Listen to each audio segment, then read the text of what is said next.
Padre nuestro, te damos gracias porque nos tienes reunidos, Señor, y ha nacido de tu voluntad y de tu corazón. Esto no ha nacido del querer de nosotros, este grupo no ha nacido de voluntad de hombre, sino que tú has movido y has llamado, Señor. Y aquí estamos los que hemos respondido y te hemos dicho sí, queremos conocerte más, queremos escudriñar tu palabra, para conociéndote poder amarte más, y en ese conocimiento y acercándonos más a ti, poder extender tu reino, porque ese es el único propósito de la revelación. Es la extensión y la vivencia de las leyes de tu reino, acá en la tierra, así como es en el cielo, Señor. Y tu palabra fue dejada para eso, para que como es en el cielo, sea aquí en la tierra. Y nosotros estamos escuchando para poner en práctica estos principios y a través de tu Espíritu Santo, no solo hablar y decir bonitas palabras, sino también generar obras dignas de tu Espíritu Santo, ungidas por tu Espíritu, aprobadas por ti. Y yo te doy gracias, y que no se diga aquí cosa alguna que no esté de acuerdo a tu voluntad, Padre nuestro. No nos interesa, Señor, decir cosas que no estén de acuerdo a tu voluntad. No permitas que eso vaya a nuestro corazón o a nuestra mente, no permitas que tengamos un corazón que pretenda tener la razón por sobre los demás, mas permítenos tener un corazón que esté abierto a la verdad. Así la verdad nos muestre que muchas veces equivocamos o erramos en el camino. Padre, te damos gracias y que así sea en este lugar. Amén. Amén. Bien. Capítulo 19, ¿cierto? Sí. Ok. Bien.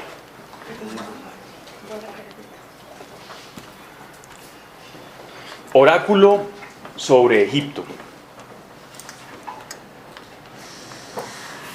Ved cómo Dios, montado sobre ligera nube, llega a Egipto. Ante él tiemblan todos los ídolos de Egipto, y el corazón de Egipto se derrite en su interior. Armaré a Egipto contra Egipto, y lucharán hermanos contra hermanos, amigos contra amigos, ciudad contra ciudad, reino contra reino.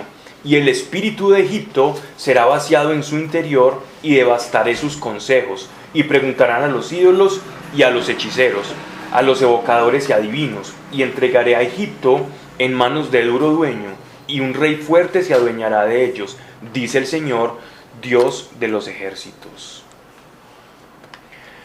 Estamos hablando, este oráculo está completamente separado de lo que veníamos suscitando anteriormente.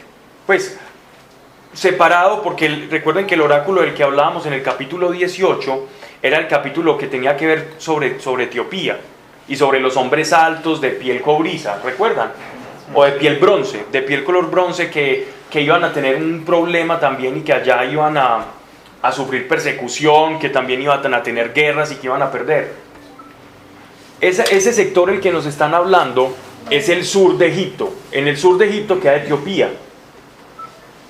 Frontera de Etiopía es un reino, ahora en manos musulmanas, que es Sudán. En Sudán también son morenos altos, y son de una piel muy diferente al negro africano, que es como más oscuro. Estos son como brillantosos, los de Sudán. Por eso ellos les llaman los de piel bronce. Y ellos en esos momentos ya el oráculo ya termina de Etiopía y Sudán, y el profeta Isaías comienza a profetizar la suerte de Egipto. Egipto en el año 720, Perdón, Pablo, ¿este rey cruel es Ramsés? No. Si tu comentario de la Biblia dice que es Ramsés, está... No. Es una pregunta, no es que lo digo. Ah, ok, no. Ese no fue uno que... Ramsés I y Ramsés II fue una dinastía de faraones de la época de Moisés. Y estamos hablando ya de Isaías. Año 700. Ya mucho más. 720. No, 700. Este oráculo se ubica en el año 720 antes de Cristo. ¿Y Moisés en qué? Fue 4000. No, 4000 no. Tampoco. 4000, 3000 y piquito para allá es Abraham. 2700 es Abraham. Y ese No. fue- Estamos hablando del 1270 antes de Cristo más o menos. En los años en esa época Antes de Cristo Era calendario lunar, 28 o 29 días. Pero El calendario judío, más o menos lo mismo. Más o menos lo mismo. 350 y punta de... exactamente. De hecho, es más exacto el calendario lunar que el calendario gregoriano que nosotros tenemos. Es más preciso. Y no hay que hacer ese enroque con el año bisiesto. Que de hecho, no, este año no es bisiesto, no. No, El año pasado. El pasado fue ese, sí. Yo me salvé de nacer en bisiesto. Bien. Serían- Estaría un niño hablando acá. Le celebro 5 años. Pero prácticamente, prácticamente. 20. En el 720 a.C. no nos imaginemos un Egipto como De pirámide rico y próspero. exactamente, ni de dinastías faraónicas. En esos momentos, en el año 720, Egipto estaba desarrollada a través de ciertas ciudades, eran como 5 ciudades principales, y a estas ciudades se les llamaban los nomos, pero no nomos como David el Nomo o los ñomos del esoterismo, pues los duendecitos, no. Nomos eran como pequeñas ciudades que se relacionaban entre ellas a través del comercio y que tenían un líder común. Pero ellos no tenían como el faraón ultradominante, el super jerarca que se encargaba de todo y que era palabra de Dios. No, en ese momento eran nomos, eran organizaciones, ciudades, como más o menos una especie de confederación. ¿Ya? Era como una especie de confederación, pero no habían perdido su potencia. Recuerden que las grandes potencias del 700 a.C. eran los asirios y los egipcios, las potencias orientales. Entonces tenemos estos nomos o estas pequeñas ciudades. Lo que nos está diciendo aquí el profeta Isaías, en el 720 sí tenemos como datos históricos y arqueológicos que hubo una revuelta, que empezaron a pelear por el control de las rutas mercantiles entre estos nomos, entre estas pequeñas ciudades. Empezaron a combatir entre ellos y se empezó a generar una especie de anarquía en Egipto. Con eso que les estoy diciendo, voy a volver a leer el pasaje de Isaías. Ved cómo Dios, montado sobre ligera nube, llega a Egipto, sobre ligera nube. Es decir, no va a llegar como una invasión, nada. Ligera nube es algo que va a confundir a las personas, ¿cierto? Como por sorpresa. Ante él tiemblan todos los ídolos de Egipto y el corazón de Egipto se derrite en su interior. El corazón de Egipto se derrite en su interior. La identidad nacional de Egipto la iban a perder, que era como sus cultos idolátricos y los sacerdotes. Entonces, armaré a Egipto contra Egipto, a esas ciudades, unas contra otras alzadas, en una especie de revuelta civil e interna. Y lucharán hermanos contra hermanos, para redondear lo que estaba explicando. Amigos contra amigos, ciudad contra ciudad, refiriéndose a los nomos o esas pequeñas ciudades independientes. Reino contra reino. Y el espíritu de Egipto será vaciado en su interior. ¿Cuál es el espíritu de Egipto? Su identidad nacional, que gozaban ellos, digámoslo así, de esa protección de esas deidades, de Isis, de Tot, del círculo solar. Y devastaré sus consejos. Devastaré sus consejos es que estas ciudades las gobernaban los descendientes de los antiguos faraones. Entonces aquí había descendientes de la casa de Ramsés, de Tutmosis, bueno, a Kenatón no, porque ese sí lo borraron del mapa, y a toda su familia. Pero de muchos de los faraones, los que no alcanzaban a tener, digámoslo así, como el rango de faraón, los hijos, el hermano menor, etcétera, etcétera, ellos pasaban a pertenecer a la casta sacerdotal. La casta sacerdotal en Egipto era la segunda en importancia después de los faraones. Después de los sacerdotes ya venían los gobernantes, que fue el caso de José. ¿Recuerdan cuando José, que interpretaba sueños, le fue otorgado un título por parte del emperador? Sí. Por parte del faraón. De administrador. Ese título de administrador o de gobernante era el tercero en rango después de sacerdote. O sea que el cargo que tuvo José era tremendo. Era el tercero al mando en todo Egipto. Y ese sí era un Egipto faraónico tremendo. Pablo, ¿qué son los nigromantes?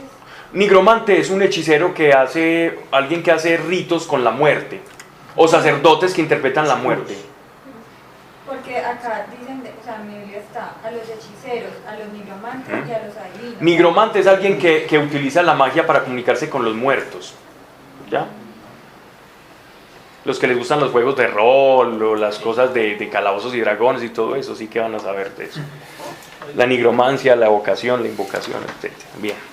Entonces, dice, miren pues, entonces ya refiriéndonos a esta casa sacerdotal, para ir precisando cada versículo.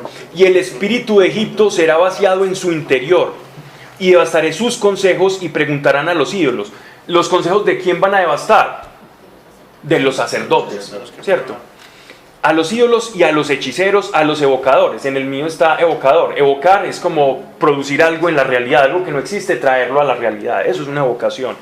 O también, otra traducción puede ser nigromante, que es evocar espíritus, ¿cierto? Y adivinos. Y agorreros.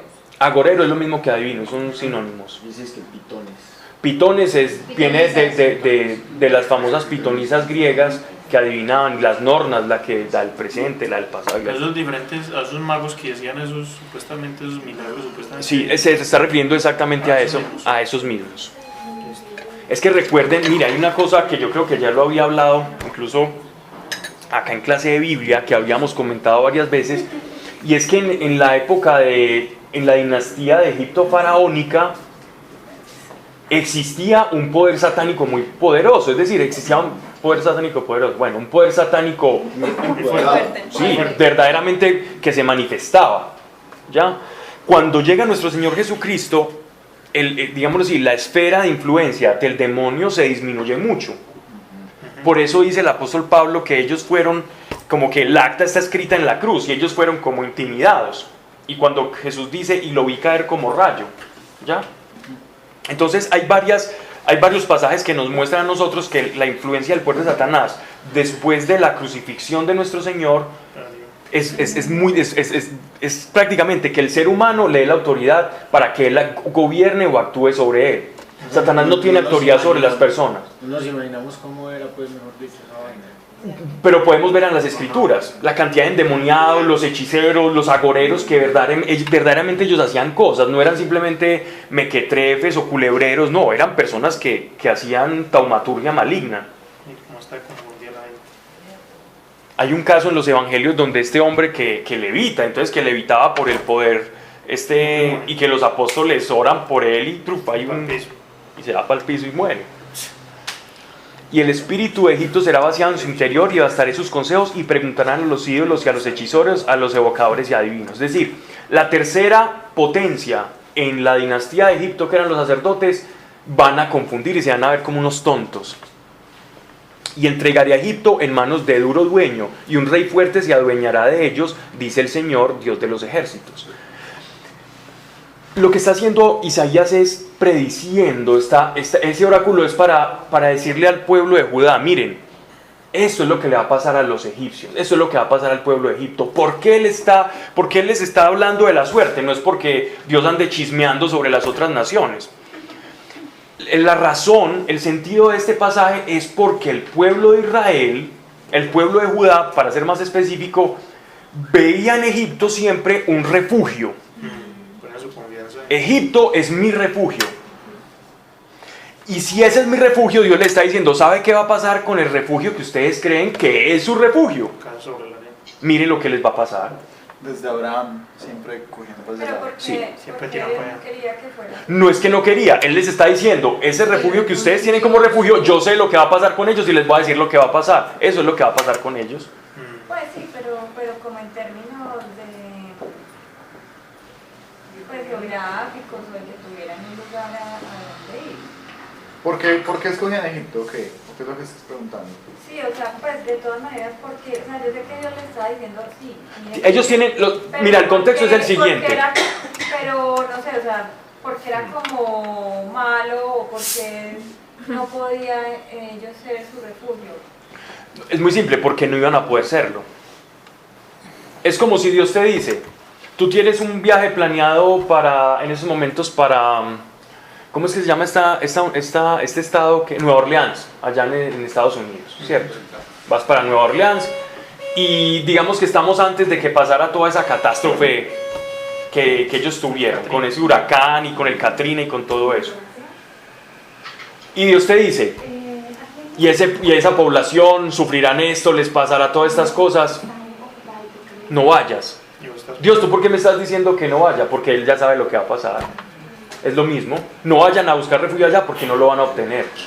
Mejor dicho, lo que creen de Eso es lo que Él está diciendo. ¿Y cuál es su refugio?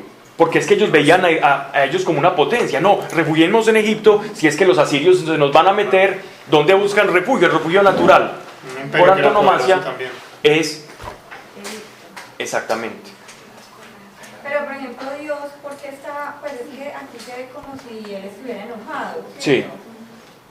Con Egipto. Es por eso, por el tema De la idolatría. de la idolatría, los Hechicería. hechiceros, todo eso. Pero es que eso siempre ha sido abominación a los ojos de Dios. Que pongan la fe en otra cosa que no sea. Y ellos están poniendo la fe. Ve, primero, los egipcios ponen su fe en los ídolos. Y la fuerza de Egipto son sus ídolos. Ahora, si los israelitas ponen su fe en refugiarse en Egipto, están indirectamente poniendo su fe en los ídolos de Egipto, que Dios va a destruir y va a avergonzar. Así es.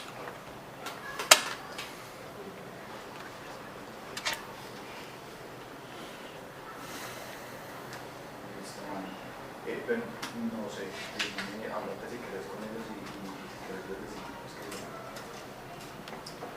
pues, Las correas. Verso 5. Ya mojaron, ya hubo más víctimas. Hubo más víctimas. Los pistolitos. Las aguas del mar se agotarán, y el río se consumirá, se secará, y apestarán los canales, bajarán y se secarán los ríos de Egipto. Juncos y cañas se mustearán, las paredes sobre el Nilo, a las riberas del Nilo. Cuanto el Nilo hace brotar, se secará, se disipará y dejará de ser. Y gemirán los pescadores, y se lamentarán cuantos echan en el Nilo el anzuelo, y cuantos extienden la red en las aguas languidecerán. El portero. Ay, no, yo ya quiero saber. no, estamos en clase. Y se avergonzarán los que trabajan en lino, El portero viene para clase. peinadoras y tejedores palidecerán, sus tejedores serán oprimidos y todos los obreros apesadumbrados.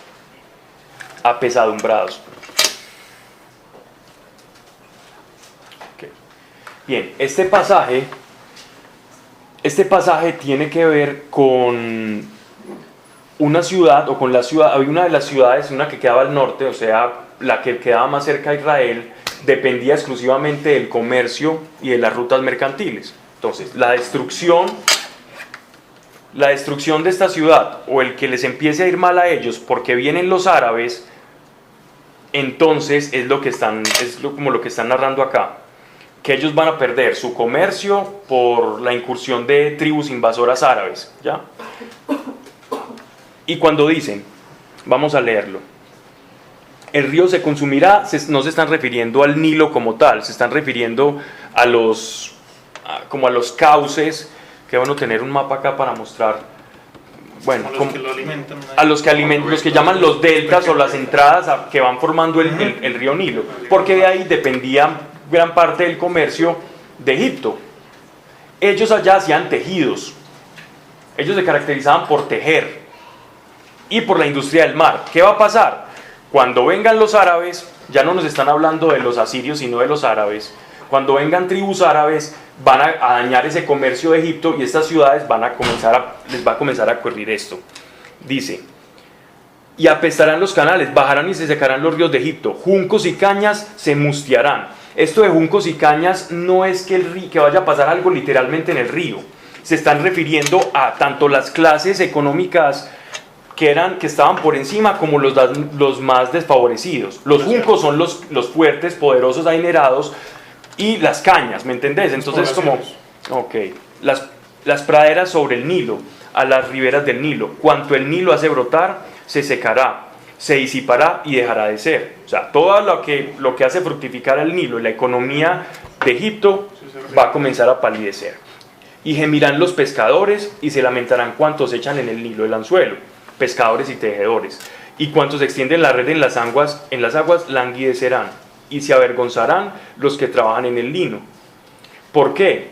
Porque no van a tener material para trabajar. Entonces van a perder su sustento. Peinadoras y tejedores palidecerán.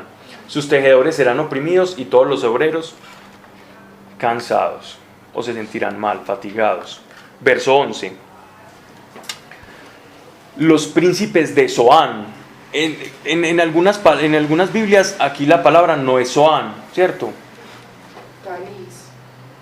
Tanis. Tanis es la palabra griega para esta misma. Zoán es la palabra hebrea para Tanis. Tanis fue como la bautizó Alejandro Magno. Los griegos bautizaron Tanis a Zoán. Zoán es la palabra cananea, pero hay otro nombre también.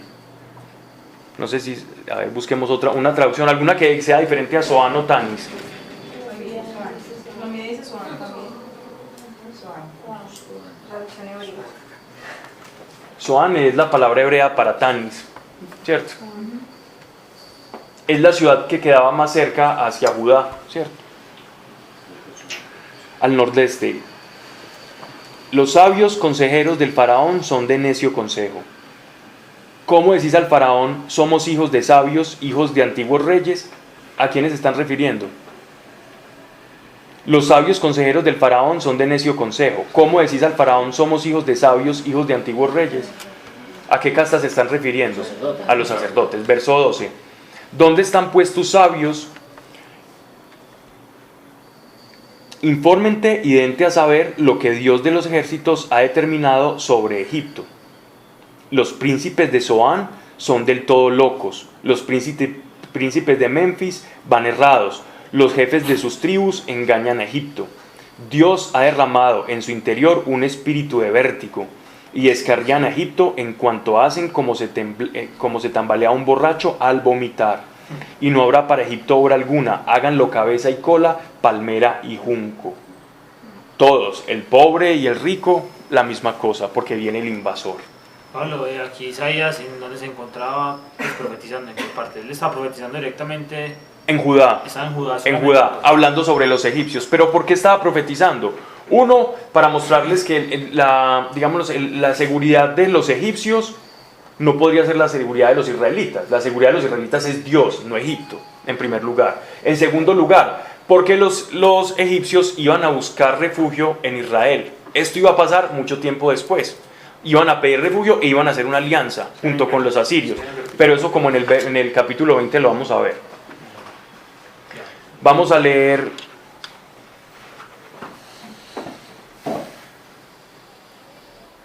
Génesis capítulo 41, verso 8. Alguien que me busque, ¿quién lo quiere buscar? Génesis capítulo 41, verso 8.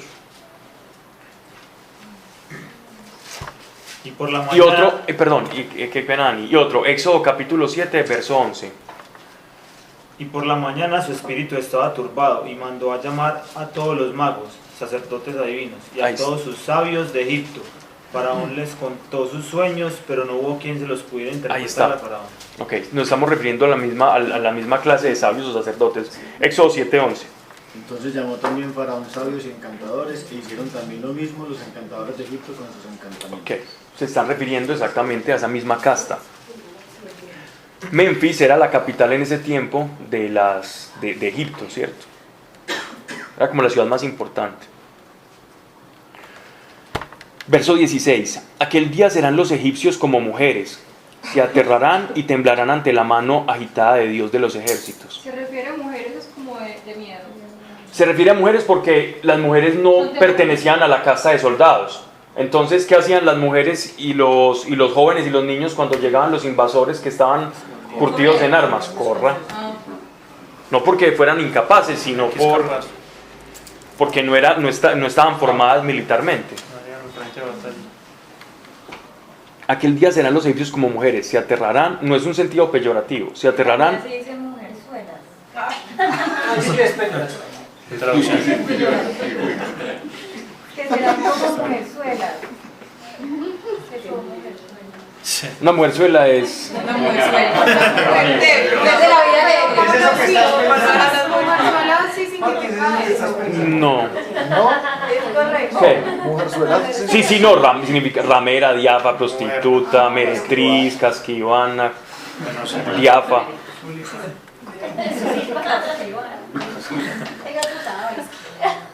No, es que dicen Castilla. Se aterrarán y temblarán ante la mano agitada de Dios de los ejércitos, que hacen blandir sobre ellos. Y será la tierra de Judá motivo de espanto para Egipto. Quien quiera que lo oiga nombrar, temblará ante los designios de Dios de los ejércitos que decidió sobre él. Es decir, en la tierra de Judá se está hablando el destino de Egipto. Por eso lo que se está hablando en Judá es el terror para los egipcios. ¿Cómo así que nos van a destruir? Verso 18. En aquel día habrá en tierra de Egipto 5 ciudades que hablarán la lengua de Canaán. Miren esto. Esto es supremamente importante que nos detengamos acá. Miren lo que están diciendo acá, Isaías. Está profetizando de una manera completamente universalista. Si bien los profetas nos han acostumbrado a un lenguaje en extremo local, en este pasaje, verso 18, se le está dando a Israel un sentido universal, de propósito universal. Recuerden ustedes cuál fue la segunda promesa que Dios le dio a Abraham. Bueno, la primera fue una orden, lo primero que le habló fue una orden. La primera promesa que Dios le dio a Abraham, ¿cuál fue? Descendencia. Sí. No, la tierra. La tierra. La tierra. Ajá. ¿Y qué pasa con esa descendencia? Prometida. Primera descendencia. Serán benditas todas las naciones. Exacto. Entonces, en ti serán benditas todas las naciones de la tierra. Esa es la promesa que Dios le hace a Abraham. La promesa a futuro, es decir, que para un futuro Sí, constante, infinito, claro. exactamente, no, constante, porque es que desde Isaac se cumplió esa promesa y se sigue cumpliendo y hasta la fecha. La iglesia hace parte de esa promesa. Presente. La iglesia, nosotros hacemos parte de esa promesa. Sigue todavía. Nosotros caemos ahí. Nosotros somos parte de esa bendición de que a través de ellos son benditas las naciones. Pero si nos vamos como yendo hacia el sentimiento profético, vemos que el pueblo de Israel, antes de cumplir esa profecía mesiánica, parecía que se ensimismaban más y se encerraban más. Y era no contagiarse con todos los pueblos, tenían mucho, es decir, estaban muy cautos por no tocar las costumbres de otros pueblos, por no predicar a Dios, sino que empezaron a retrotraerse. Entonces ver en Isaías este oráculo o esta profecía es supremamente especial, porque no le está hablando a Israel como el pueblo secreto y elegido al que yo cuido y solamente lo toco y a Israel, sino que está hablando de más naciones. Y miren esto qué tan interesante. En aquel día habrá en tierra de Egipto 5 ciudades que hablarán la lengua de Canaán. Es decir, 5 ciudades en Egipto que hablarán hebreo. 5 ciudades en Egipto que hablarán hebreo. Dice, y nos van a dar pistas de cuáles son. Y jurarán por Dios de los ejércitos, y de ellas una se llamará la ciudad del sol. Dice Jerez. Eres Heliópolis, en griego. Helio, sol en griego. Polis es ciudad. La ciudad del sol es Heliópolis. Esa es la ciudad de On. On es la ciudad de donde era la esposa de José, el que interpretaba sueños. En Génesis, ella provenía de esa ciudad, de Heliópolis, porque ellos adoraban al dios Sol, que les heredó a Kenatón. Entonces, Génesis capítulo 41, versículo 50.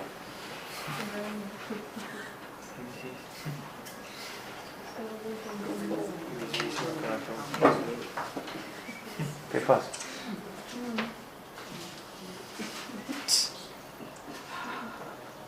Tiene piscina. Sí, Los ojitos rojos. sí, señor. Génesis, ¿qué? Capítulo 1, versículo 41:50. Antes de que llegaran los años de hambre, le nacieron a José 2 hijos, los que le dio a Senat, hija de Potifera, sacerdote de On. Potifera. Ella pertenecía a esa ciudad. Okay. Esa es como para reconocer. Las ciudades son, las 5 ciudades: Leontópolis, Heliópolis, Migdol, Dafne y Memphis. Esas son las 5 ciudades a las que se refiere acá. Pero ahí no es. No están en las escrituras. Eso lo estoy diciendo como dato aparte. Esas son las 5 ciudades a las que se refiere. Ya vamos a hablar por qué y cómo se cumple esto a cabalidad. Si hay un dato perfecto en la escritura, es este. Sí. Heliópolis, Dafne, Memphis, Dafne, así como se llama la Scooby-Doo. Migdol, que significa fortaleza también. Heliópolis y Leontópolis, porque era la ciudad que adoraban a una diosa que se llamaba me falta una. Migdol. M-I-G-D-O-L. Migdol. Y Leontópolis. No, Heliópolis, Dafne. Heliópolis, Leontópolis y Memphis. Ok. Aquel día habrá en medio de la tierra de Egipto altar para Dios y en sus fronteras estelas de Dios. ¿Qué son estas estelas? Son montículos conmemorativos de una victoria o alguna acción de Dios sobre el pueblo, algún favor que ellos recibieron. Ellos edificaban, levantaban un montículo de piedras, o a veces eran piedras grandísimas, y las tallaban, donde conmemoraban con su propio idioma lo que Dios, el beneficio que habían recibido de Dios o la ciudad que habían conquistado. Entonces hay muchas estelas famosas. Hay una que se llama la estela de Moab, donde un rey moabita se ufana de que él había conquistado un territorio, entonces dice: yo soy el rey tal de Moab, y yo hice esto y sometí a estos, y tenía tantos obreros y tanto ejército. Entonces, ¿qué está diciendo? Como que de alguna manera los israelitas se van a comenzar a empoderar de ciertos lugares de Egipto, nada más y nada menos que las 5 ciudades principales. Ya redondearé más este tema. Dice: o sea, no es que los egipcios se van a convertir, sino que van a ser colonizados, pero muchos van a tener una conversión también, David. Muchos también no van a ser conquistados, pero sí colonizados, que son como formas diferentes de ver las cosas. No va a haber violencia. Pero ellos se someten, o que se rinden. No. ¿Qué ¿Qué está pasando en Suecia en estos momentos que hablaba con Santiago ayer? Suecia está teniendo un problema gravísimo. Allá, por ejemplo, en Gotemburgo, en Malmo, y en esas ciudades que son como ciudades secundarias de, como decir, Medellín acá y Cali en Suecia, están teniendo, por su política progresista de apertura hacia el mundo, dejaron entrar demasiados musulmanes, a tal punto que ya ellos están perdiendo la identidad nacional. Ya los suecos ya perdieron el control. Incluso hay barrios que están controlados completamente, y el luteranismo, que era como el cristianismo fuerte allá. Miren lo que pasó hace poco. Allá la mujer, el obispo del luterano allá es una mujer y es lesbiana. Y para quedar bien con los musulmanes, para que los musulmanes pudieran orar en un templo cristiano, mandó a quitar todos los crucifijos y todas las cosas relacionadas a cosas bíblicas. Entonces, en esos momentos ya los políticos de allá están diciendo, muchos están alzando y están diciendo: mira lo que nos está llevando esta política progresista. Lo que están destruyendo es que ya no existe género, ya no se sabe si usted es mujer, usted es hombre, ya usted no sabe si usted es sueco o usted es esto. Usted ya es lo que quiera hacer, la identidad sueca se está desapareciendo por completo, y ya hay un montón de políticos que se están alzando y están diciendo: venga, paremos, pero ya les dieron demasiado poder y no hay nada que hacer. Entonces es como más o menos lo que va a pasar, pero de otra forma acá. Los judíos van a colonizar a Egipto y van a empezar a montar sinagogas. En Heliópolis había una sinagoga, y en Leontópolis también habían sinagogas muy reconocidas hasta la época de los macabeos, que eran sinagogas grandísimas donde se congregaban muchos judíos. Y un bastión muy grande del judaísmo fue la ciudad de Tebas, que después, con la victoria de Alejandro Magno, pues iba a pasar y se iba a llamar Alejandría. Alejandría era un bastión judío tremendo en la época, tanto así que las traducciones bíblicas, la mayoría que todos tenemos, son derivadas de la traducción que judíos que vivían en Egipto hicieron, y esas son las Biblias que tenemos casi todos ahora y que compartimos. Algunas van de acuerdo más al canon hebreo, otras van más de acuerdo al canon griego, pero igual Miren el grado de influencia de que esto se cumplió. Se cumplió a cabalidad. Y en Etiopía también. En Etiopía hay comunidades grandísimas judías. Ok, hablarán lengua de Canaán y jurarán por... Perdón. Aquel día habrá en medio de la tierra de Egipto altar para Dios y en sus fronteras estelas de Dios. Esto será para Dios de los ejércitos señal y testimonio en la tierra de Egipto. Y cuando llamen a Dios en sus tribulaciones, Dios les mandará un Salvador que luchará y los salvará. ¿Qué están tratando de decir acá? A donde quiera que va el pueblo de Dios, y esto tiene carácter universal, Dios va con nosotros. Cuando un hijo de Dios camina hacia un lugar, Dios va con él. Si el pueblo de Dios, que en ese momento estaba caminando de corazón y de cara a Dios, se traslada a un lugar, pues ese lugar va a ser bendecido. Eso es lo que le va a pasar a ellos. Si ese grupito de judíos que se reúnen en esa sinagoga claman al Señor, pues entonces el Señor los socorrerá. Y de paso socorre a los que estén en medio del pueblo. Por eso el apóstol Pablo nos pide que oremos por nuestros gobernantes, pese a que sintamos simpatía o antipatía por ellos. No importa el grado de simpatía que tengamos, hay que orar por quienes nos gobiernan. ¿Por qué? Porque nosotros tenemos la potestad de ejercer acá la voluntad del Señor.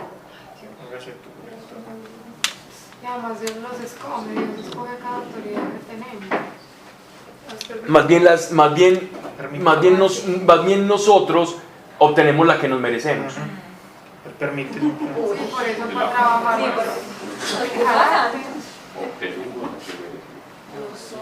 Ok. Nosotros somos los mismos que tomamos las decisiones. Sí, nosotros no podemos. Pero si su iglesia clama, cosas tienen que pasar. Claro. ¿Qué es esa carita? Eso nos parece muy tenso. La responsabilidad que tiene la iglesia y que nosotros no ejercemos y nos dedicamos solo es a criticar. Y me incluyo. Y a quejarnos como está el país. A quejarnos y a criticar, pero ¿quién ha orado por aquel con el cual sientes una antipatía? Pablo, a mí me pasó, no sé si es que me puse a ver un programa de la situación en La Guajira y me dolió mucho. Claro. Y Dios como que o va a llorar o ora. ¿Qué va a hacer? Y yo, bueno, Señor. Llorando o orando. Pero era eso, pues a veces uno es como no, qué embarrada y ahí se queda. Pero de verdad que la oración es súper tesa, o sea, hay que hacerla. Y de hecho, yo hoy en un audio, tú eras la que preguntaba por el Padre Nuestro. Cuando Jesús, ¿quién fue? Bueno, en fin, él me preguntó que si era malo repetir el Padre Nuestro y que es una señal de cómo debemos orar. Y cuando Dios dice, venga a nosotros tu reino, o sea, que se haga tu voluntad y se establezca tu reino, es también decirle a Dios, Dios, establece tu reino en Colombia, en los gobernantes, en el país, pues es extender la oración. Y si todos oráramos por eso, ya veríamos cambios. Así es. Llévatelos para matártelos. Así es. ¿Está en manos de quién? De la iglesia. En síntesis. Y miren lo que dice acá. Y cuando llamen a Dios en sus tribulaciones, Dios les mandará un Salvador. Nos sentimos acorralados por las circunstancias, por el IVA o qué sé yo. Pues o clame. O sea, desde el punto de vista de Dios, eso que estamos diciendo ahorita, que primero el faraón, después el administrador, después los sacerdotes, desde el punto de vista de Dios somos nosotros los que estamos ahí. Exactamente. Pero ahí O sea, los que eso tenemos más porque responsabilidad. si es por decir una sola persona orando por todo un pueblo, pues... Si es con fe, ¿Qué dices? Si es una sola persona orando por todo un pueblo... ¿Cómo vamos a hacer? Si esa persona tiene fe y si esa fe alcanza a ser del tamaño de un grano de mostaza, yo creo que pasan cosas. Claro. Lo que le digo a Dios ahora con... Pero mira, pero también esa cosa... Hay una historia muy bonita y de Esther o otra, uno para más contemporánea, en la Segunda Guerra Mundial, un hombre llamado Res Howells, un inglés. Él escribió un libro. El libro se llama El Intercesor. ¿Lo has escuchado? ¿Cómo se llama? El Intercesor. ¿Cómo se llama el nombre del libro acá? Una persona. Él desde muy joven que comenzó a caminar con Dios, él sentía la necesidad de orar por las personas. Él nunca predicó así abiertamente, sino que él solo veía una necesidad, se iba encerrado en lo secreto y oraba por esa necesidad, bien sea propia o de los demás.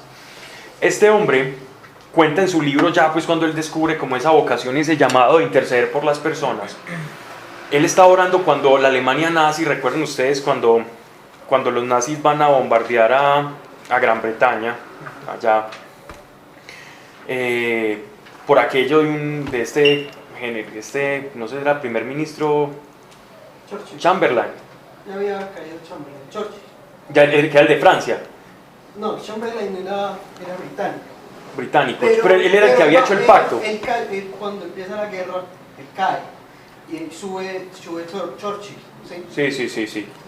Ahí es donde llegan los bombarderos alemanes Ahí empieza la batalla de Gran Bretaña y empiezan y ellos se pierden. Los alemanes se pierden. Eso es lo que cuenta la historia. Derrota que sufrió Ajá. Hitler. Y ahí es cuando empieza a tambalear el Reich. Pero entonces cuando está en ese bombardero, él cuenta que él se sentaba a orar con un grupo de personas. Y ellos hablan, él habla en el libro cómo empieza como una especie de neblina a formarse en el cielo. A formarse en el cielo, neblina, y los alemanes, hombre, no iban a saber dónde quedaba Gran Bretaña, es una cosa gigantesca. Quedan confundidos. Y ellos se confundieron, y eso está en la historia. Pues como que los alemanes no pudieron llegar, y él narra en su libro la oración de estas personas. Esa es como la historia secreta de lo que nosotros no sabemos, que a veces pasa tras bambalinas. La verdadera historia de las No, y ese libro es muy bonito porque cuenta todas las cosas que Dios comenzó a hacer, y ahora hay un instituto y hay una universidad gigantesca allá. No, y es que donde todos los cristianos escribiéramos libros de lo que nos pasa, pues, pucha, sería muy bacano. Creer que él creía en el poder de la oración, ¿no? Y él hablaba del episodio de que ellos estaban todos corriendo y que sonaban las cosas antibombas y que él era tranquilo orando y decía, si Dios me puso a orar, porque va a ser algo, y se sentaba y oraba. Pablo, es cierto que en la Biblia hay una parte donde Dios dice que solo necesita la oración de un justo. Sí, claro. Entonces uno mira a Sari que Dios dice, solo necesito la oración de uno. Dios no está esperando una masa crítica de orantes, aunque sería lo ideal. Cuando Abraham estaba hablando, intercediendo por Sodoma y Gomorra, que decía que si aún hubieran 10 justos, empezó a bajar. No había ninguno, pues, pero Dios Lo más importante es no subestimar, el poder de la oración. No subestimemos el poder de la oración. En este momento, Pablo, tú vas a hacer propaganda, porque de pronto algunos lo saben, pero igual lo mandaron en el grupo, que mandaron una convocatoria de oración por Colombia a las 9 de la noche todos los días. Entonces, yo dije, esto es impresionante, porque si todo el mundo en realidad se une, la gente que sabe el poder que tiene la oración, así seamos poquitos los que nos unamos, que sepamos, en esa misma hora todo el mundo se une a orar. Yo sé que Dios está escuchando esas oraciones. Yo, por ejemplo, tengo alarma, entonces suena a las 9 de la noche, así sea un minuto, Colombia y para el que sea. Le tocó a uno en el grupo. Si un grano de mostaza mueve una montaña, 20 granos. Sí. O sea, antes me fue bacano, Pablo, y nosotros acá podemos hacer, por ejemplo, porque ahorita suena la alarma en mi celular, podemos parar y interceder por Colombia un segundo, ¿no? De poder, sí, claro. No, y lo que quería contar es porque yo sé que si, por ejemplo, todo este grupo se une con el poder, se convierte Roy Barrera. y eso genera cosas, es muy bonito. El santo renunció voluntariamente. Roy Barreras, No escribimos un libro. No, lo que hay que hacer es bendecirlos y pedir sabiduría para él. le entrega la vida. Honrarlos con las palabras. Todo el Congreso eso lo de saqueo. Miren, Dios le está dando el carácter de universal, un carácter universal a la salvación y a la promesa de Abraham. En ti serán benditas todas las naciones de la tierra. Aquí se está cumpliendo esa promesa que no venía cumpliéndose en Israel. Israel estaba ensimismado y había dejado de ser luz para las naciones. Y es que Israel, ellos creían que ellos iban a ser luz porque iban a enseñar la Torá. La luz que ellos iban a reflejar en el mundo era el favor y la gracia de Dios sobre ellos. El pueblo iba a ver que los judíos iban a tener una gracia especial y se iban a querer contagiar de esa gracia. Porque a usted nadie le va a querer decir que se prive de un montón de cosas. Eso no es instrucción para nadie. La verdadera instrucción es ver que Dios actúa. Y viendo que Dios actúa, yo ya quiero conocerle y caminar conforme a ese Dios que estoy conociendo. Es que esa es la verdadera conversión. La verdadera conversión no es un decálogo. Es conocer a Dios. Y en la medida que yo lo conozco, por amor a ese conocido, yo voy respondiendo. La santidad es una respuesta. La santidad no es una lucha, no es una batalla. Es la respuesta natural al acercamiento con Dios. Ni siquiera tiene que ver con la obediencia, que es otra cosa diferente. Ahí cuando hablan, por decir, a este le decían como que todas las generaciones van a ser pues benditas, ¿cierto? Y a muchos otros, por el contrario, le han dicho que sus generaciones serán malditas. No, a ninguno. No, yo leí otra Biblia. No, si hacen estas cosas, les irá bien. Si hacen estas, les irá.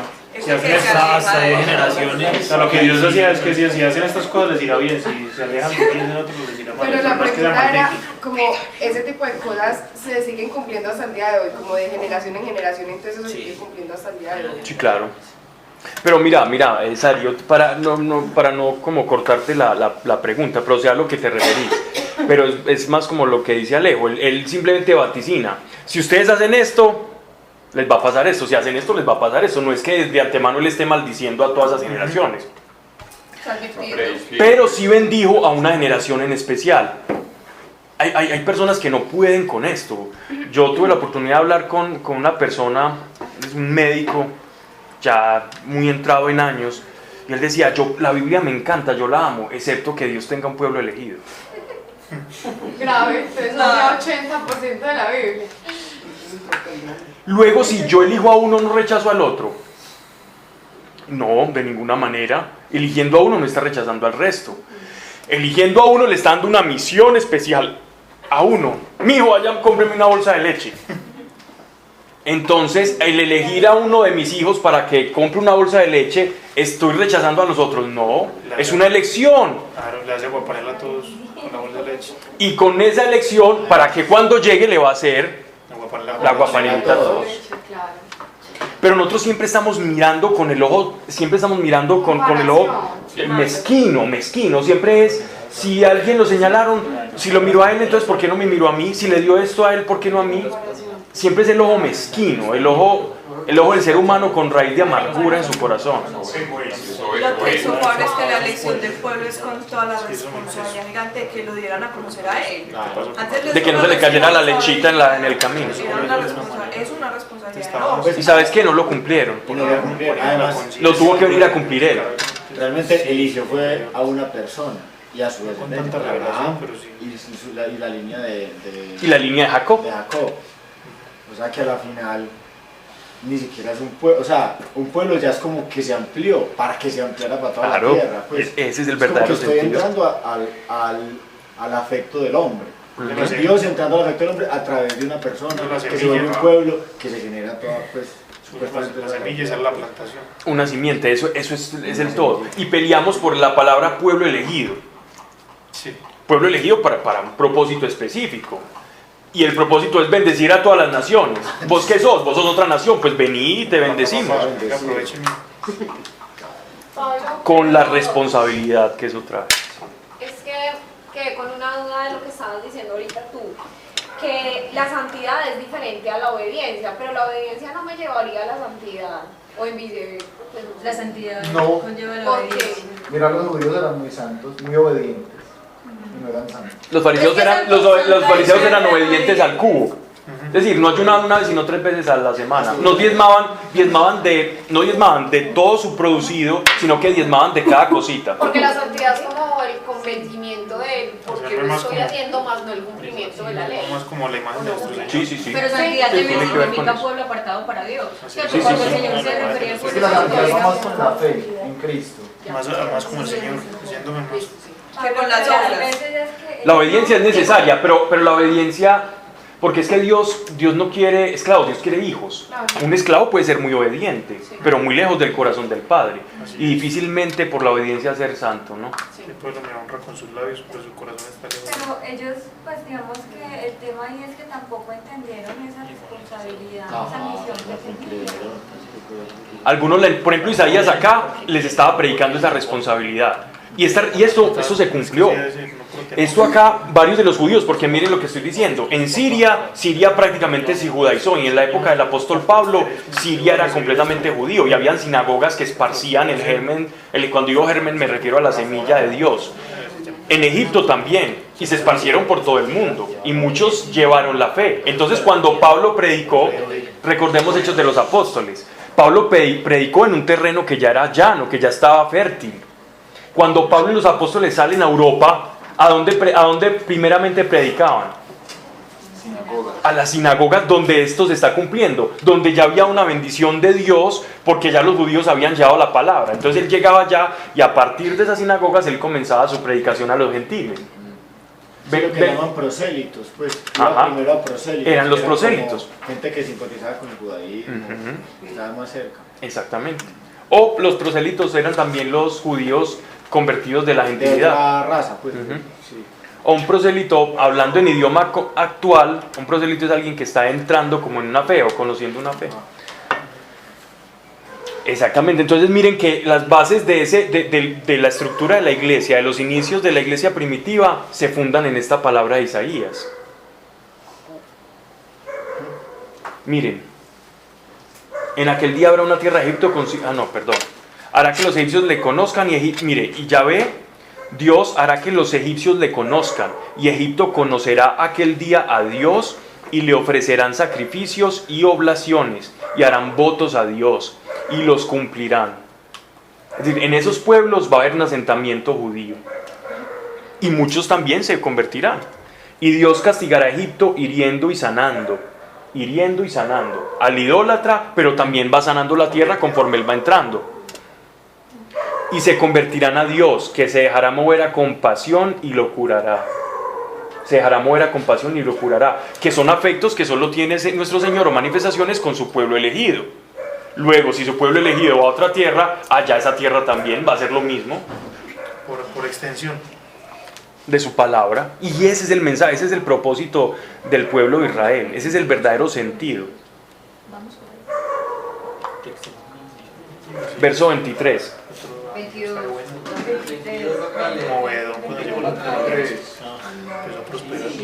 23. Aquel día, esto se cumplió completamente a cabalidad. Eso sí lo podemos rastrear en la historia, es perfecto, este pasaje es completamente perfecto. ¿Y cuándo? Pues el 23. Sí, vamos a leer, vamos a explicar. Aquel día habrá un camino de Egipto a Asiria, y Asiria irá a Egipto, y Egipto a Asiria, y Egipto juntamente con Asiria servirán a Dios. ¿Cómo empezamos el libro de Isaías? Hablando de geopolíticamente cómo estaba la situación. La caricatura que hacíamos. Estaba, sí, a los asirios, estaba Egipto al norte. Israel era la mitad, el jamón del sándwich, ¿cierto? ¿Qué está pasando acá? Que Dios lo que va a hacer acá es un caminito entre Asiria, Israel que está en la mitad, y ¿quién? Y Egipto. O sea, los tres amiguitos. Los tres van a tener rutas comerciales y van a pasar como si nada hubiese ocurrido.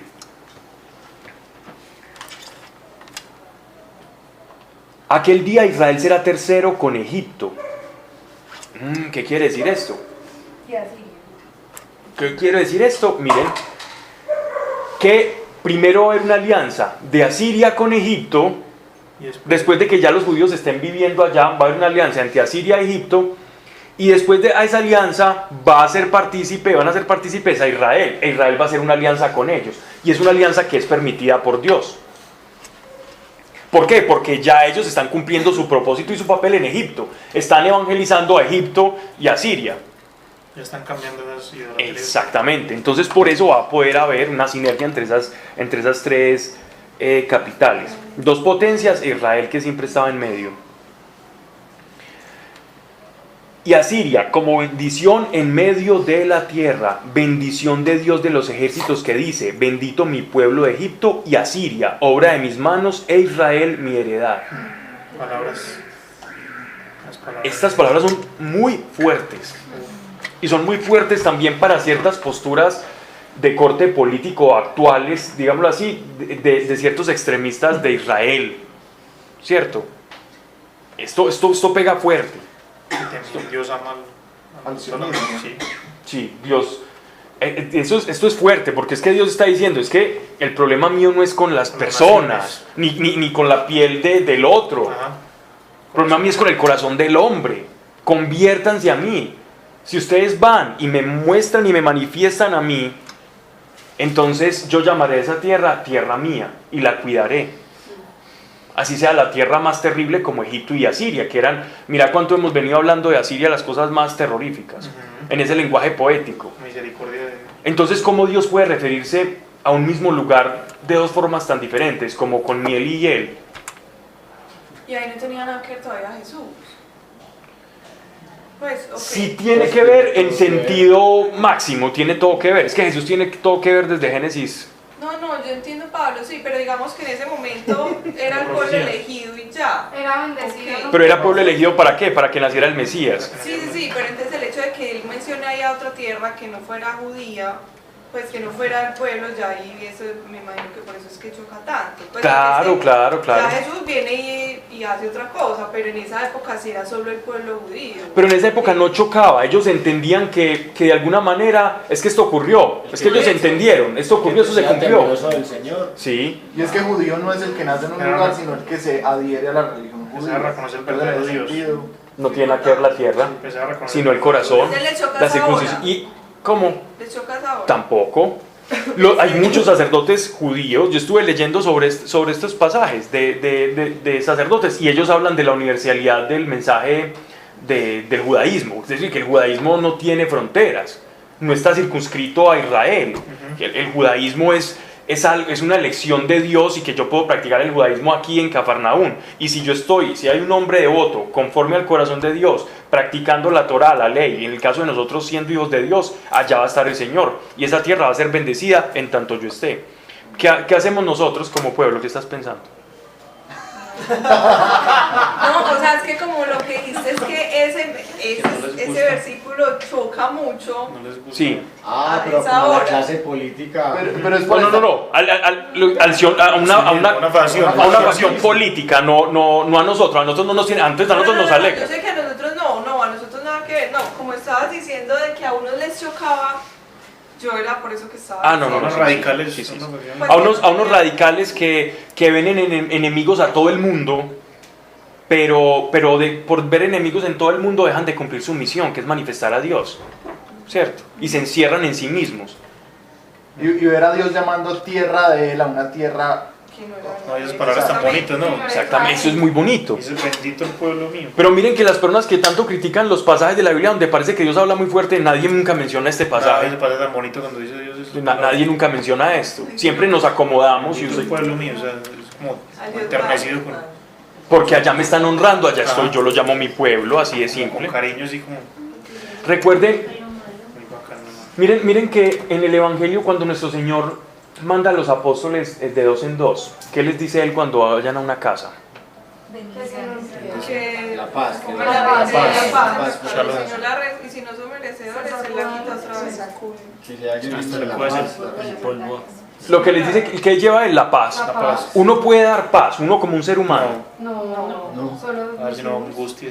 Pero Dios está con nosotros. La presencia. Entonces, ¿qué es lo que llevamos? La presencia de Dios, que es la que produce la paz. Entonces, es lo mismo que él está diciendo. Entonces, allí donde nosotros vamos y damos la paz y la acepten, pueblo mío, casa mía, tú y tu casa serán salvos. Pero donde la rechacen, ya sí, recítele todos los que dice sobre los asirios. Ahí sí aplica todo lo otro. Sí, porque el rechazo de Dios, cuando yo rechazo a Dios tengo consecuencias, las consecuencias de un mundo que sin la protección de Él. Un mundo que corre a merced de sus propias concupiscencias. Lo que puede hacer en sus fuerzas. Faltan 5. Faltan 5 para Soy la monitora. Ahí el tema de tiempo. Vamos por el 20. ¿Y qué dice? Y para terminar, él dice, mire lo que dice que se me olvidó acá. Las palabras de Dios ahí, hermano. ¿Estamos en qué capítulo? 19:25. Ya. Dice, bendito mi pueblo Egipto y Asiria, obra de mis manos, e Israel mi heredad. ¿Qué quiere decir Israel mi heredad? Israel es la tierra que yo escogí, si es la tierra, esta será mi tierra, pero es mi heredad de la cual yo los voy a sembrar en ustedes. Es como si Israel fuera donde estuvieran las semillas ya puliditas. Sí. Y esas semillas yo las voy a ir poniendo en otros territorios y ellos van germinando. Entonces la heredad es Israel, de donde él saca la semilla y las pone en diferentes partes. El apóstol Pablo lo que hizo fue llegar a donde esas semillas, las que estaban ya eran pampanitos, ya habían surgido fruticos, y él fue, esto es tierra fértil, predicó, recibió el Espíritu Santo, y esos van y en otras tierras, y se empieza a extender el reino de Dios. Por eso nuestro Señor hablaba en ese lenguaje agrícola, porque es muy fácil comprenderlo de esa forma, en esa figura, de esa forma figurativa. Es muy feo decir que Pablo, el apóstol, era como el abono. ¿Era la qué? Un abono. Abono. No, el abono es el espíritu. El apóstol Pablo era un sembrador, era el obrero que lleva la semilla. Sí. Pero él no podía hacer que creciera o no. Él las cuidaba hasta donde podía, pero él no determinaba quién crecía y quién no. Él solo sembraba. Que eso es de una u otra manera lo que hacemos nosotros. Exactamente. Le echaba de la misma forma lo que hacemos nosotros. Le echaba agüita y jardineros, sí, eso somos. Hay diferentes tierras. ¿A cuántas personas ustedes no les han hablado del reino de Dios? En muchos esa semilla ha fructificado. En otros, como habla de bonito, venir y oran, pues orar por mí cuando estés pasando por una necesidad, pero no se acuerdan de Dios. Y esa semilla la puede apagar muchas cosas, la puede apagar los ires y venires de la vida, las preocupaciones del mundo, la puede apagar también el mismo demonio, nuestros temores. O hay gente que se emociona mucho con el evangelio, pero vivió su fe en pura emocionalidad. Entonces era una fe emotiva, no era el corazón. Y hay otros que parecen que van ahí, como dicen, con el nadadito de perro. Pero cuando menos piensan, los frutos, conversión, frutos, si una persona, y no importa en cada cual cuán rápido crece, cuál no. Es lo mismo. Uno ve una mata, es increíble. Yo me puse a comprar unas maticas hace 2 años. Compré unas maticas por ahí, es que para cuidarlas. Yo no me imagino eso. ¿Cuántas quedan? No, están sobreviviendo. Ahí va el ejemplo, Es que eso es como más de ahí va el ejemplo de lo que no se debe hacer. No, quedan. Les tiene que hablar, Pablo. Entonces empecé con el cuidado, la cosita, ponerla al sol y a cuidarlas. Y habían unas que crecían más rápido que otras, y yo le hacía lo mismo a todas. Y una se me secaba una hojita, entonces se la arrancaba y así. Y cada uno iba en su proceso. Una se me murió, otras 2 quedaron bien. Hace poquito una sacó un retoñito. Así es. Entonces... Sí. Y saca unas florecitas rojas más bonitas. Bien. Nos vamos a ir al año 711 a.C. en este capítulo. Saquémonos un poquito el panorama del que veníamos, y me gustaría que hiciéramos un ejercicio con Isaías, y es el siguiente. Vamos a ver a Isaías, cada capítulo como si fuera otro mundito aparte.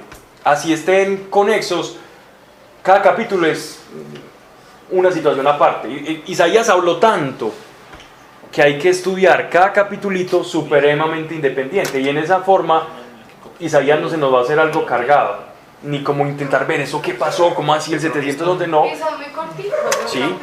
Cada capítulo es una profecía sobre algún evento de todo lo que circundaba.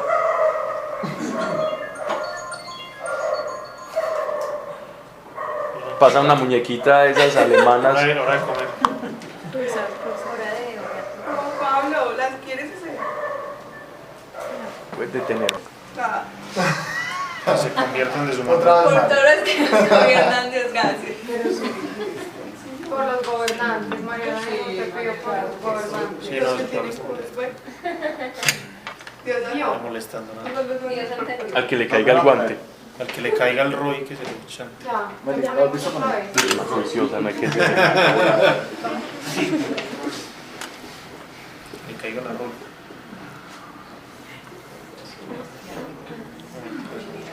Se convierten todos. El año en que el Tartán vino a Azoto, mandado por Sargón, rey de Asiria, y combatió a Azoto y la tomó. No sé qué palabra dirán ustedes, en la mía dice Tartán. Tartán era como se conocía el regente, al segundo al mando de los asirios, era como el representante del rey asirio, de los asirios. Eso es Tartán. Ese es el nombre tal cual, como la cual lo conocían los griegos. Capítulo 20. ¿Me salté algo, no? No. Entonces, Tartán, ¿en qué Biblia dice Tartán? Aquí, Y también. Tartán es un cargo, y eso nos da mucha mayor autenticidad a esto. Esto que vamos a narrar acá también es muy bonito porque lo podemos encontrar en documentos, en piedra y en estelas de los asirios. Tal cual pasó exactamente esto, ocurrió como ocurrió cuando llevaron un emisario de parte del rey Sargón hacia Filistea. Azoto era la capital de la pentarquía de Filistea, que eran 5 ciudades que quedaban en la franja de Gaza. Que Dios permita eso, que hayan quedado episodios históricos de esto, sabiendo que Isaías es un libro tan controversial de ese modo. Por el grado de ambigüedad que puede presentar algunos pasajes, como si encontramos históricamente, arqueológicamente encontramos este episodio tal cual está escrito aquí en la Biblia, y no por la Biblia, sino por el mismo rey Sargón. Lo que pasa es que hay pasajes de la Biblia, por ejemplo los egipcios, porque muchos dudan del tránsito del pueblo de Israel en el éxodo al Mar Rojo, el cruce del Mar Rojo hacia la península sinaítica. Se duda mucho de eso, es porque los egipcios no dejaron nada al respecto. O puede que hayan dejado, pero también en esa quema de... No, más bien, no dejaron porque no les convenía. Para no quedar mal. Igual en algunas estelas de Egipto sí se han encontrado ciertas cosas que eso. Pero a ver, lo que sí quedó fue que el pueblo de los Ixos se estaba como reproduciendo mucho y tuvieron problemas, y con los filisteos. Pero ellos siempre en los textos se hacen ver como eran unas mosquitas deambulándonos, pero no nos hacían ni nada, ¿no? Los babilonios también, los asirios también, pero como en este caso es una victoria de los asirios, esto sí quedó tal cual. Ahí sí. Perfecto. Se puede leer todo, eso está pero así tal cual. El año en el que el Tartán vino a Azoto, y no fue Sargón, sino que envió a su lugarteniente, ya. Tartán también se le llama a las telas esas con las que hacen las faldas de las niñas, de los colegios, o los escoceses, sí. Esa tela de cuadritos. Mandado por Sargón, rey de Asiria, y combatió a Azoto y la tomó. Azoto, una de las capitales filisteas, de la ciudad de Filistea. En aquel tiempo habló Dios por Isaías, hijo de Amós, diciendo, en aquel tiempo, ¿cierto? ¿Qué tiempo es? 711 antes de Cristo, presumiblemente, ¿cierto? Porque esta fecha sí la podemos decir, por eso yo encanté de una vez la fecha, porque eso está ahí datado. Ve, quítate de tus lomos el saco y descálzate los pies, le dijo a Isaías Dios. Iba a ser una profecía en carne propia, ¿no? Iba a dramatizar como una parábola en acción. Iba a ser Isaías un símbolo. Los profetas encarnan el mensaje, así como puso a los hijos también, de acuerdo a la situación. También en este caso, lo que él va a profetizar lo va a manifestar el profeta con su estilo de vida. Ve, quítate de tus lomos el saco y descálzate los pies. ¿A qué saco se refiere? Los profetas por lo general, incluso hasta el mismo Juan Bautista, tenían un manto hecho de pelo. No, el cilicio es la ceniza. Del sayal de tu cintura. El mío es la ropa de luto. Aquí silicio dice. No, se refiere aquí se está refiriendo al manto del profeta. Ese es el manto. Siga leyendo. Ve, quítate de tus lomos el saco y descálzate los pies. Pablo, no es el mismo, Pablo, no es como el mismo manto que le da Elías a Eliseo. ¿Cómo? No es como el mismo Es exactamente. Ese es el manto del profeta, que es el que es como la carga. ¿Por qué le dicen luto? ¿Por qué no la traducen así? Porque el profeta tenía que andar con, digámoslo así, con eso que entre comillas parecía un harapo, o lo hacía parecer de una clase diferente, no indigno, pero sí. Como un mendigo, pues. Sí. Pero no era feo, no tenía que ser feo. Como en austeridad. Recordemos a Juan el Bautista. ¿Cómo dicen que andaba Juan el Bautista? Que andaba en cilicio. Pero es una. Exacto. O en otras traducciones dice con piel de camello. O con pelaje de camello. Pues eso no es que sea muy bonito, pues un manto de piel. Haga de cuenta como un berserker, como un vikingo. Para caracterizarlos, pues. Sí, que ellos están viviendo otro lenguaje. No, pero es que un berserker es eso. Enseñar de que están viviendo otro estilo de vida, pues.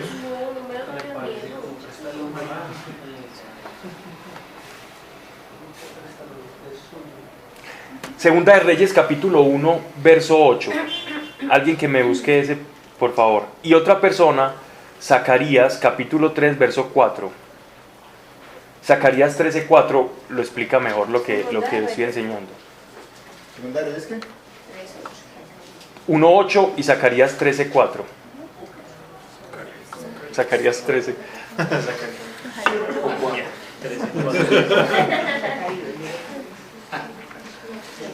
Una bolsita llena de números. Sacó 13:4. Y ellos le respondieron un varón velloso. ¿Cómo? Segunda de Reyes 1:8. Sí, por favor.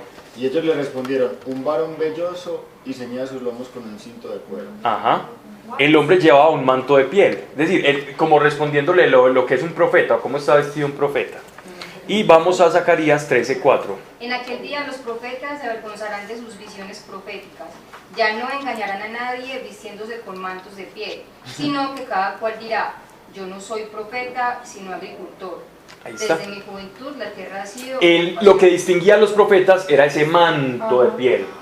Y entonces una gente se disfrazaba para pasar por profeta. Para profetizar. Y se hacían pasar de listo, entonces le ponían eso y la gente los reconocía como profeta, los invitaba a comer cositas a la casa y abusaban. Siempre se ha visto. El año en que el Tartán vino a Soto, mandado por Sargón, rey de Asiria, y combatió a Soto y la tomó. En aquel tiempo habló Dios a Isaías, hijo de Amós, diciendo, ve, quítate de tus lomos el saco y descálzate los pies, quítate tu indumentaria de profeta. Entonces, bueno, algunas pueden decir el cilicio, Sí, ok. Silicios. por decir que el manto era algo probioso, pero porque también lo dicen en algunos textos describiendo la apariencia de Juan el Bautista. Pero ya sabemos que era ese tal cilicio, era un manto de piel. Hízolo así Isaías, andando desnudo y descalzo. Este desnudo no significa que él andaba en pelotica, no. Pero en la mía sí. Haciendo casi. En pelota. No, Desprovisto de... desnudo quiere decir sin el torso, sin el... Exactamente. Es que ellos igual andaban No, ellos tenían pantaloncillos. eso y ya hay unas túnicas o Ellos tenían los pantaloncillos, sí, ellos tenían unas... Los pantaloncillos. los profetas tenían un manto. ¿Cómo? Los sacerdotes tenían mantos, los profetas generalmente andaban con... Y la gente normal, los hombres que no tenían nada que ver. Había mucho tipo de... No mucho, no, pero habría variedad, dependiendo del rango de la profesión, las personas tenían una indumentaria diferente. Pablo, todos los profetas hacían foto de Nazareato, ¿no? No necesariamente, por ejemplo había unos que comían carne y que tomaban vino. Jesús de hecho tomaba vino, entonces por eso la gente dice, este no es nazareo, no es profeta, no se viste como profeta, se ríe, va a fiestas, ¿este qué es? Come con pecadores. Nazareo era unos votos donde un niño, un joven que ya cumplía cierta edad, se consagraba a Dios ya, y se tenía que privar de ciertas cosas, como por ejemplo de cortarse el pelo, entonces crecían velludos. Sansón, por ejemplo, ¿recordar la historia de Sansón? Sansón era nazareo. ¿Dónde estaba el secreto de Sansón? En el voto de nazareato, no en el cabello, sino en el voto. Entonces cuando él dice a Dalila que el cabello, la gente dice, ay, hizo como tan mágico, y para una historia como, no, es que el voto que él tenía con Dios, al cortarse el pelo, está diciéndole a Dios, corte el voto, termine el voto. Por eso es que él pierde la unción de Dios en ese momento, y la fuerza. Eso es el nazareato. Pero sí, los profetas por lo general eran nazareos. Muchos de los profetas. Samuel era nazareo. El profeta Samuel. ¿Cómo? Y se privaban de comer ciertas cosas. Ese voto no era como un luto. No necesariamente. Por ejemplo, había nazareos simplemente que eran por agradecimiento o por cumplir un voto o por una gracia que Dios le había hecho a la persona. Entonces podía ser por agradecimiento, porque yo quería obtener algo de Dios, o simplemente por consagrar. Pero ese voto no era como una especie de oprobio o algo que era como una especie de carga para la persona. Pero era carga por las privaciones, pero eran tenidos en alta estima. Sí, o sea, lo que voy es que de pronto quítate tu ropa de luto no se refiere un poquito a eso, como a quítate esa señal de profeta que hay sobre ti. No, esa señal es era para mostrar, era una profecía viviente, era como una parábola en acción. Él le va a mostrar cómo va a ser el pueblo de Etiopía, cómo va a quedar y va a pasar por Israel cuando ve los filisteos, cómo los van a gobernar los asirios y los van a deportar, y los deportaban siempre en pelotica y así. Entonces él le va a mostrar a ellos durante 3 años cómo iban a ser los filisteos, cómo iban a quedar. ¿Cómo así durante 3 años? Ya vamos a leer. Sí, hízolo así Isaías, andando desnudo y descalzo, desnudo sin el capacete y descalzo. Y dijo Dios, como anduvo Isaías, mi siervo, desnudo y descalzo 3 años, señal y pronóstico sobre Egipto y Etiopía. O sea, esa es la razón. Así llevará el rey de Asiria a los cautivos de Egipto y a los desterrados de Etiopía, mozos y viejos, desnudos y descalzos, o sea, jóvenes. Por aquí sí es. Al aire las nalgas, la desnudez de Egipto. Era muy claro, era como una tanga. Sí, aquí sí era. ¿Cómo era qué? En tartán, echan tartán. Echan tartán. Ser profeta en esa época era muy... Ser profeta, es que mire, que es un profeta, es alguien que encarna la palabra de Dios en su vida. Y si la palabra de Dios es oprobiosa, el profeta ha de encarnar ese oprobio. Por eso el profeta siempre es signo de contradicción. ¿Cuál era el mensaje de Juan Bautista? Arrepentimiento. Y si él estaba predicando arrepentimiento, no podía predicar cantando. Él tenía que predicar austeridad, y en austeridad, comiendo, como quien dice, cuando uno está arrepentido, cuando uno va a pedir perdón, uno no está haciendo fiesta, uno va en señal de arrepentimiento y de contrición. La vida de Juan Bautista es la vida de quien está predicando el arrepentimiento, para que cuando el que verdaderamente se arrepintiera escuchara las palabras del Mesías, el verdaderamente arrepentido iba a reconocer las palabras de Jesús y se iba a convertir e iba a recibir el Espíritu Santo. Isaías está profetizando con su carne lo que iba a pasar con los desterrados de Etiopía. Y así estuvo 3 años. 3 años andando, pues... En tanga. En tartán.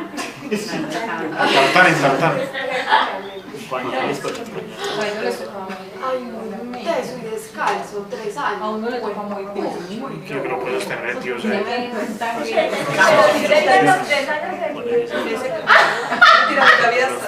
Allá había estaciones para los fines de semana. Sí, y les cuento algo.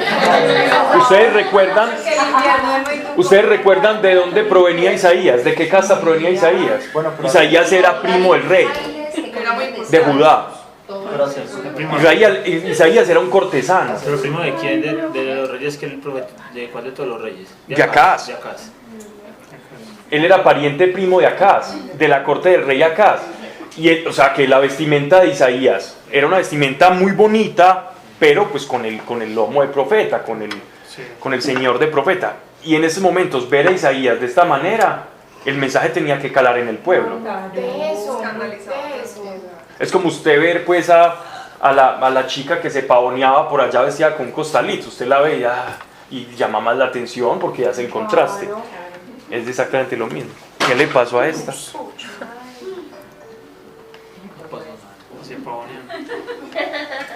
Reportanos, David, ¿qué pasó? Y los que contaban con Etiopía y se enorgullecían de Egipto quedarán consternados y confusos. Y los moradores de esta tierra dirán, es que Sargón los conquistó. Y esto es lo que está escrito. Eso está escrito y escribió cómo los conquistó y cómo los deportó y cómo los llevó y cuántos eran y cómo se burlaban de ellos y cómo los llevaron de esclavos a Siria. Y pasaron por Israel. Entonces Judá en esos momentos afortunadamente no hizo alianza por escuchar las palabras de Isaías, no hizo alianza con Egipto, sino que más bien se quedó tranquilo, se declaró neutral y debido a eso entonces no corrió la misma suerte que corrió Etiopía y que corrió Filistea. Por no fortalecer, y eso que ellos, los israelitas tenían una campaña antiasírica, pero en este caso ellos se abstuvieron y mire lo que les ocurrió a los otros reinos, o sea que las profecías de Isaías sí las escuchaban y cuando las escuchaban, pues mire, no les pasó lo que les pasó a estos. Esos 3 años haciendo eso sirvieron de algo. Pablo, ¿al cuánto tiempo esta profecía pasó lo que pasó? 3 años. 3 años tú. O sea, 3 años O sea, después. él estuvo 3 años profetizando y después Y a pasó los 3 todo. años pasó. 3 años de que andó siempre. Según el contexto, eso es lo que nos quiere decir. Miren, y los que contaban con Etiopía y se enorgullecían de Egipto quedarán consternados y confusos, y los moradores de esta tierra dirán, mirad a los que eran nuestra esperanza, a los que pensábamos acogernos para que nos sirvieran de refugio y protección contra el rey de Asiria. ¿Cómo escaparemos nosotros? Si los que eran el refugio, mire cómo terminaron, ¿qué pasará de nosotros? Si seguimos buscando refugios que no sean nuestro Señor, el Dios Altísimo, el que nos sacó de Egipto. Así es.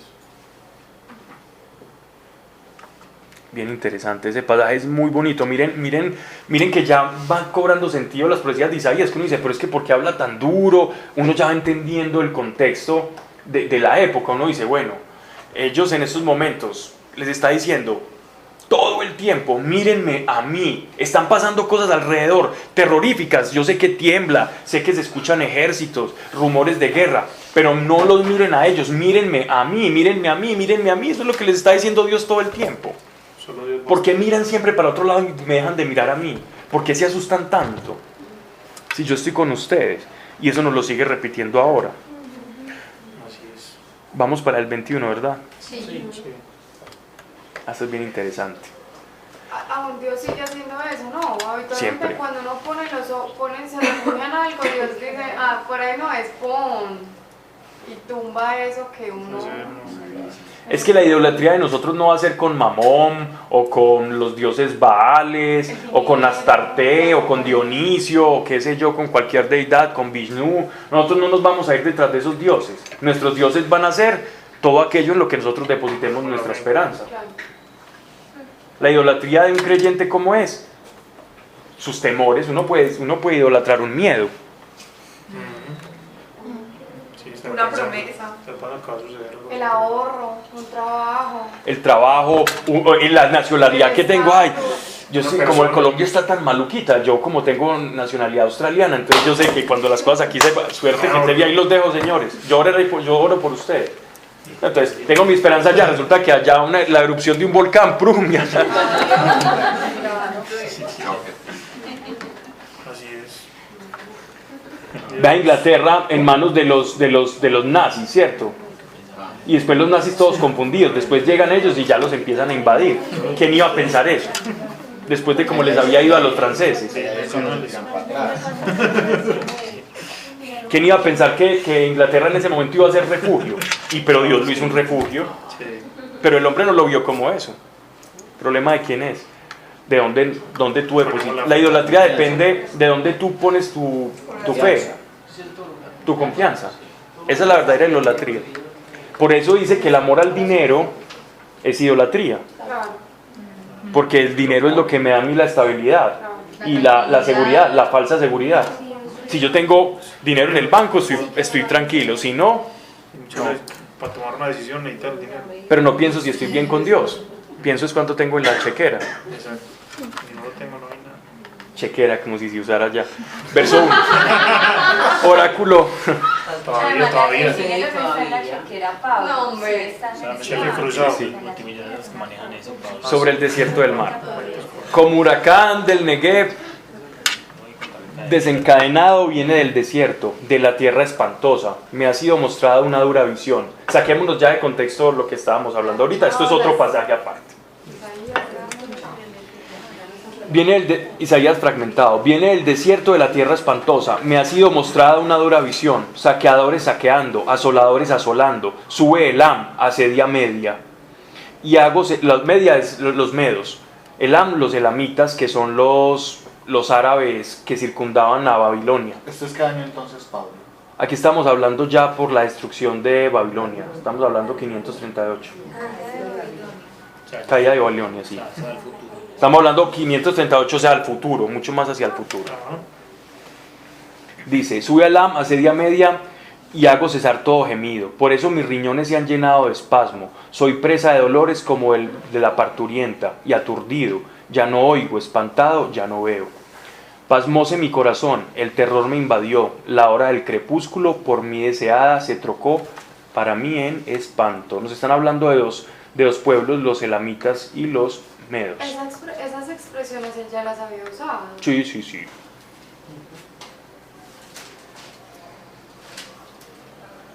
Bien. Elam o los elamitas eran tribus árabes que generalmente combatían en camellos. Camellos con arco. Era como el arma predilecta de esas tribus. Y los elamitas. Y por otro lado estaban los medos, ¿ya? Y los medos acostumbraban a combatir en asnos, en burritos. Pero los caballos, ellos también utilizaban caballos. Los asirios sí montaban, pero no los montaban como jinetes, sino que los usaban como carros. Estos en este momento, en el 538, los caballos tiraban también carros, pero ellos no los montaban. Ahorita les digo eso porque ahorita van a hacer una referencia como a esa característica de estos dos pueblos.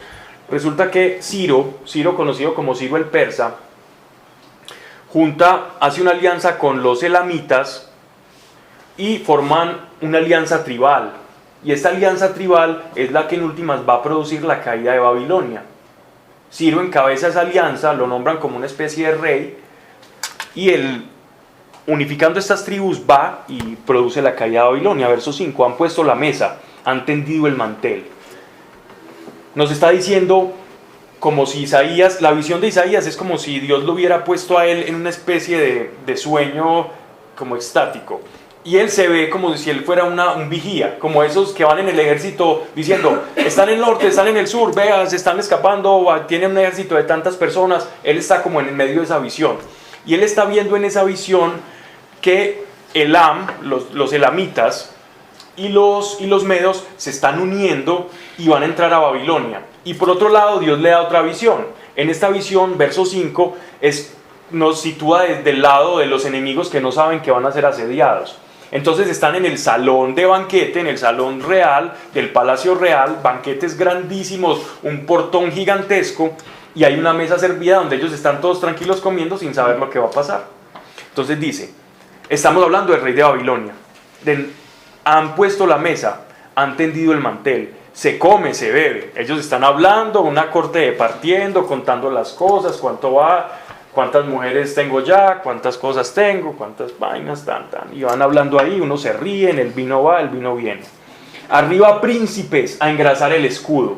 Esta expresión, engrasar el escudo, era habitual en los guerreros para no chocarse. En esos combates, cuando ya eran multitudinarios, tenían que engrasarse para poderse resbalar y que incluso las armas de los otros les resbalasen.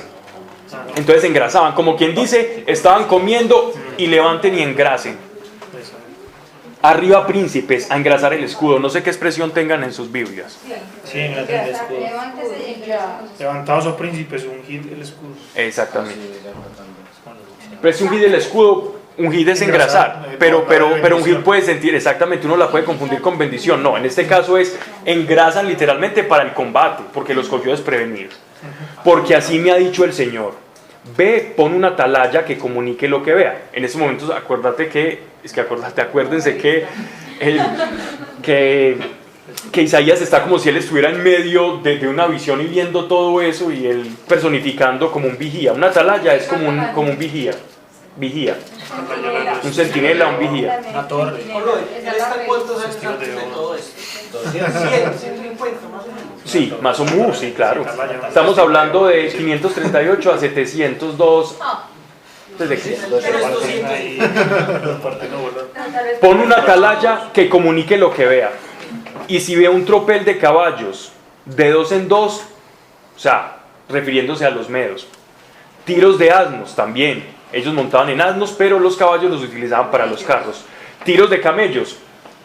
Los elamitas, las tribus árabes que había unido Ciro. Que mire atentamente, muy atentamente. Isaías está dando la clave de cuáles son los pueblos que se van a unir para derrocar al imperio Babilonia. Eso es como si algún profeta, digámoslo así, contemporáneo dijera: vienen 2 sombreros volteados y llegan a Medellín. Entonces una imagen, nos van a invadir los costeños. Pues si uno comprendería en el contexto. Pues es tonto lo que estoy diciendo, pero es eso. El moro en la costa. El costeño. Que mire atenta, o vienen unos chontadores. No, los bayunos nos... Vienen con caña. Muy atentamente y que grite: ya veo. Así estoy yo, Señor, en atalaya, en medio de esa visión que él está teniendo. Sin cesar todo el día, y me quedo en mi puesto toda la noche. Va a ser algo de un día. Y aquí que llegan tropeles de gente, tiros de caballos, y comenzaron a hablar diciendo: cayó Babilonia, ha caído, y todas las estatuas de sus dioses yacen por tierra destrozadas. Oh mi pueblo trillado oh mi pueblo. Esto, verso 10, esa parte, ¿listo? Destrozadas. Esto separémoslo del verso 10, porque el verso 10, oh mi pueblo, se está refiriendo al pueblo de Israel, no se está refiriendo a Babilonia. ¿Ya? Oh mi pueblo, trillado e hijo mío de la era. Una era es un territorio o un terreno que se cerca en piedra para sembrar generalmente una huertica, por decirlo de otra forma. Entonces le está diciendo: oh mi pueblo, trillado hijo mío de la era. O sea, trillado porque cuando van a trillar, muelen, ¿cierto? Trillar es moler, es apachurrar. Entonces ¿quiénes estaban cautivos en este momento en Babilonia? Los judíos. Él está diciendo que ese cautiverio que el pueblo de Israel tuvo en Babilonia, cuando Nabucodonosor atropelló a Jerusalén y arrasó con todo, incluso hasta con las cosas del templo, y los llevó para Babilonia a ejercer, algunos la esclavitud, a otros les dio empleos y fueron como alcanzando cierto estatus social gracias a Daniel. ¿Recuerdan el libro de Daniel? Gracias a Daniel el pueblo judío fue alcanzando mucho poder en Babilonia. Pero el pueblo en Babilonia fue trillado, es decir, fue amasado porque sufrieron, no estaban en su tierra. Entonces él dice: oh pueblo mío, trillado e hijo mío de la era, lo que he oído de parte de Dios de los ejércitos, del Dios de Israel, yo te he hecho saber. Como si el pueblo de Israel fuera a trillarse, pero miren que cuando después de trillar, ¿qué sale? El grano. Los que iban a salir de Babilonia iban a ser un grano, una generación diferente que iba a llegar a fortalecer la tierra de Israel. Una exportación. Exactamente, una exportación de grano. Terminamos justamente a las 1:30, donde capítulo 21, versículo 10. Dejemos ahí y vamos a orar. Miren que ya Isaías va cobrando sentido. ¿No les parece que la clase de hoy ya uno entiende como está más ya como que bajó más al sí, y ya uno entiende más, ya uno capta como el mensaje? Y lo más hermoso de todo es ver que hay cosas del libro de Isaías que se cumplen exactamente e históricamente, y como muchas veces para criticar las escrituras usamos o nos amañamos con ciertos textos que no comprendemos, en los que Dios parece hablar muy fuerte.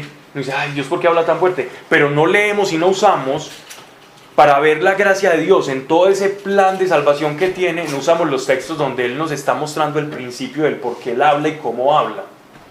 Y todo fuera de contexto. Por eso discutir de la Biblia con personas no tiene sentido. Sí, discuta la Biblia con Dios, pero no con las personas. No tiene sentido. No tiene. No tenga el Espíritu Santo. Es perder el tiempo. Desgaste. Si tiene alguna duda, rodilla. Para eso tiene las rodillas. O los hermanos en la fe, los que tengan el Espíritu Santo, ¿cierto? Señor, gracias te damos por tu amor, porque nos has escogido. Gracias por tus profetas, Señor. Y porque nos sigues hablando. Quita todo ídolo de nuestro corazón, de nuestra mente, toda falsa seguridad o falsa expectativa que tengamos en un futuro mejor, no con quién estemos, que eres tú, sino porque creemos que vamos a obtener algo, sino que nuestra seguridad sea en ti y en tu salvación, y nuestra seguridad no sea ni siquiera, como decía Marianita ahorita, ni siquiera en una promesa, que nuestra seguridad sea en el que está con nosotros, que es el que da las promesas. Y gracias Señor, porque esa seguridad nos haces partícipe. Y si nos falta fe, Señor, pues a una te pedimos, a una sola voz, que en el nombre de Cristo Jesús ayudes a nuestra fe para que confiemos en ti a pesar de las noticias o las circunstancias que nos rodean. En el nombre de Cristo Jesús, amén. Amén.